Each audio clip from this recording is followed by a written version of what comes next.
Well, what we mean is that we set ourselves certain goals for an intervention, and that at the end we see whether or not we reach them and how. And why is it important in the context of climate change? I guess there's a lot of focus now on the levels of public funds that are being directed towards projects around the world. Why, from your perspective, is it important that some of these evaluations become a little clearer?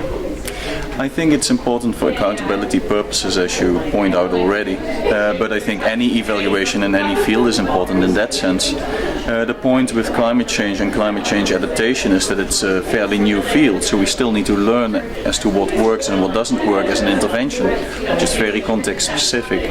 And for that reason we need an evaluation to learn from, opposed to just accountability. And I guess for adaptation in particular, it's pretty hard to work out whether something's been successful or not, because mitigation, I guess, is a bit easier. You can quantify it in terms of the CO2 reductions. How clear is it now across all the climate sector, how you can clearly evaluate how successful different adaptation projects can be? I think with adaptation, climate change is a global project, but especially with adaptation, the solutions and the results that you're looking for are very much contextualized on the local level.